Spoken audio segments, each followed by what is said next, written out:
In June 2013, a 29-year-old NSA contractor named Edward Snowden flew to Hong Kong carrying 4 laptops. On those laptops were surveillance documents more sensitive than anything any government employee had ever disclosed publicly. What they revealed was not a targeted program aimed at terrorists or enemies. It was a system built methodically, expanded deliberately, and kept entirely secret from the American public, designed to collect the communications of every person on Earth. Every phone call. Every email. Every search. The NSA had built backdoors into the servers of Google, Apple, Facebook, and Microsoft. It had tapped fiber optic cables at the Internet's backbone. It had collected the phone records of every American citizen, not suspects, not targets, every person. A federal court would later rule that the program was illegal. That ruling came 7 years after Snowden told the world it existed. Edward Joseph Snowden grew up in the suburbs of Washington, D.C., the son of a Coast Guard officer. He dropped out of high school, attended community college, and joined the Army in 2004, intending to become a Special Forces soldier, a plan ended by broken legs in training. He moved into intelligence work, initially for the CIA, where he was stationed in Geneva, then for private contractors working for the NSA. By 2013, he was employed by Booz Allen Hamilton at an NSA facility in Hawaii, working as a systems administrator with an extraordinarily broad level of access, the kind granted to technical staff who maintain infrastructure and therefore need to see across multiple programs. He had what NSA officials would later describe as the keys to the kingdom. He had access to this material not because he was a senior analyst but because someone had to maintain the systems, and the people who maintain systems need to see everything in them. Snowden began copying documents in late 2012. He later said the decision was not sudden. He described it as a conclusion he had been reaching for years. PRISM was a classified NSA program that provided the agency with direct access to the servers of 9 of the world's largest technology companies: Microsoft, Yahoo, Google, Facebook, Paltalk, YouTube, Skype, AOL, and Apple. The program allowed NSA analysts to collect emails, chat messages, videos, photos, stored data, VoIP calls, file transfers, and video conferencing from these companies' servers. The company's participation was compelled through classified foreign intelligence surveillance court orders, secret court orders the companies were legally prohibited from disclosing. Some companies cooperated actively. Others resisted specific requests while complying with legal mandates. After the Snowden disclosures, Google, Facebook, and Apple issued statements denying direct server access and describing their cooperation as limited to responses to specific legal orders. The disclosures demonstrated that limited cooperation with legal orders could, in aggregate, constitute something that looked very much like what the companies were denying. PRISM was not the NSA's most comprehensive surveillance method. That was upstream collection, a program that intercepted communications directly from the fiber optic cables carrying internet traffic across the globe.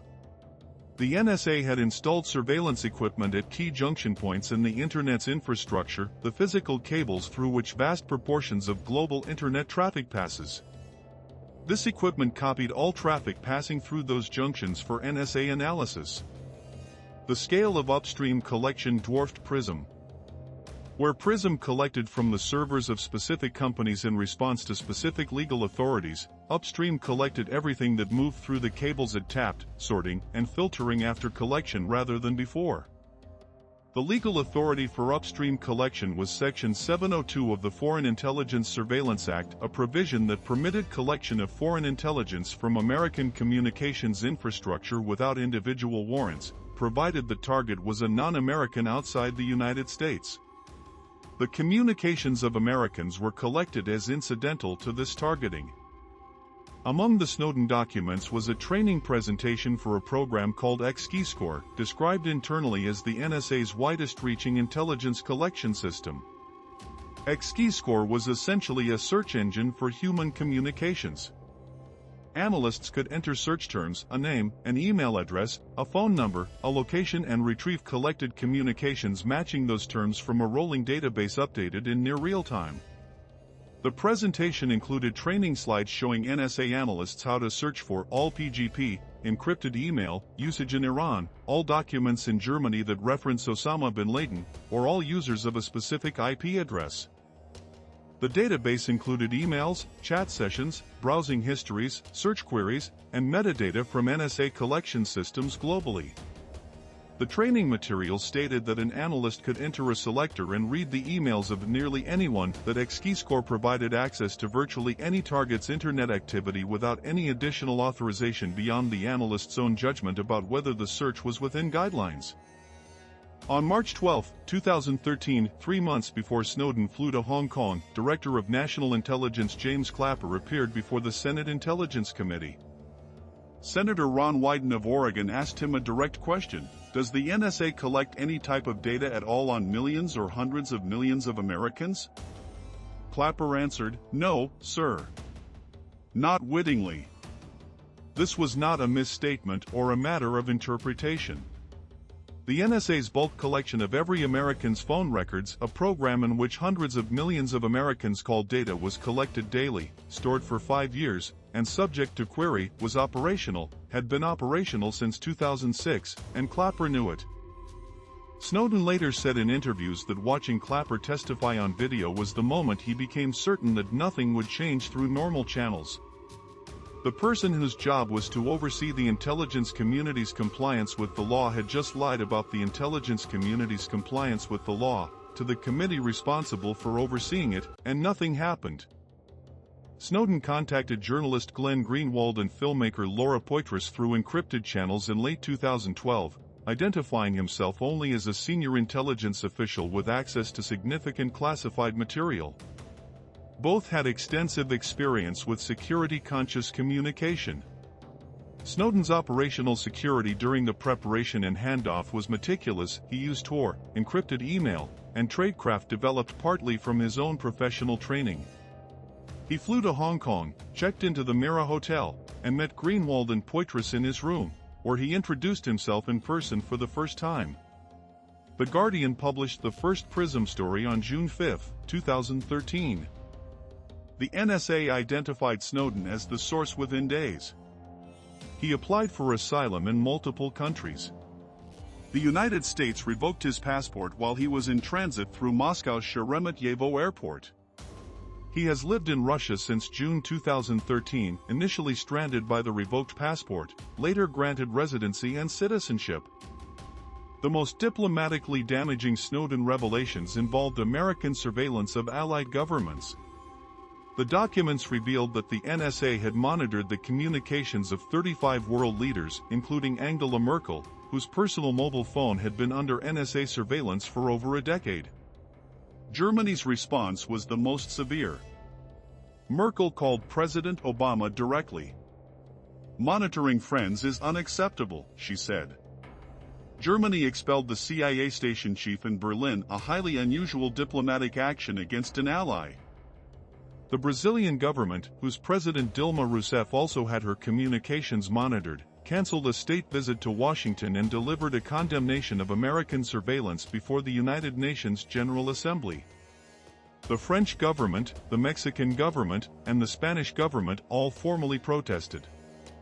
The disclosures demonstrated that the NSA's collection was not limited by the political categories Americans had been told it operated within, that foreign intelligence meant, operationally, any communication the NSA had technical access to.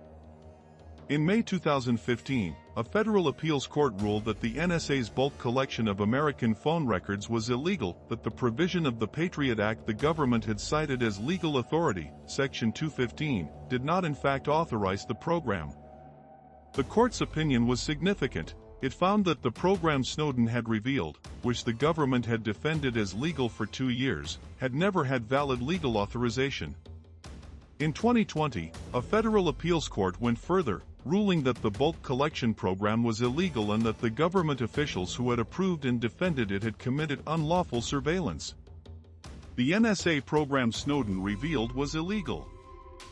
Snowden was charged under the Espionage Act for revealing it. The Act provides no defense of public interest, no defense of revealing illegal government activity, no defense of whistleblowing. He cannot, under current law, make any of these arguments in a U.S. court. He remains in Russia, charged with crimes for revealing crimes. The political response to the Snowden disclosures produced significant legislative activity and limited practical change. The USA Freedom Act of 2015 ended the NSA's direct bulk collection of American phone records, moving the records to the telecom companies, with NSA accessing them through a query process rather than holding them directly. Tech companies, responding to commercial pressure from users now aware of government access, dramatically expanded encryption across their platforms. HTTPS became standard, end-to-end encryption became default on major messaging applications. European courts struck down data sharing agreements with the United States. These changes were real. They were also, in the assessment of most surveillance researchers, peripheral to the surveillance architecture Snowden had revealed. The legal authorities, the technical capabilities, the institutional culture, and the oversight mechanisms or lack of them that had produced the program Snowden revealed remained in place, subject to new procedural constraints that new legal interpretations could modify. Snowden lives in Moscow with his American wife, Lindsay Mills, and their children. Russia granted him permanent residency in 2020 and citizenship in 2022. The circumstances of his residency, stranded in Sheremetyevo Airport when the United States revoked his passport, in a country he had not chosen and could not easily leave without risking extradition, have not prevented critics from using his location as evidence of complicity with Russian intelligence. What he gave Russian intelligence, if anything, remains unknown. He has repeatedly and publicly criticized the Russian government's surveillance laws and its invasion of Ukraine. He has criticized Putin specifically. These are not the statements of a person operating under Russian intelligence direction. They are also not statements that can be independently verified as complete.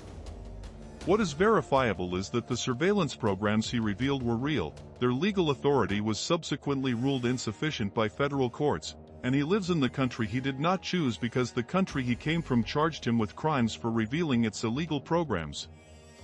The NSA collected every American's phone records for years. A federal court later ruled it was illegal the entire time. The Director of National Intelligence told Congress it wasn't happening. The man who proved it was happening is charged with crimes he cannot defend against in any American court. The program was illegal. The man who revealed it is a criminal. This is the legal architecture of the surveillance state. Subscribe to Operation Redact.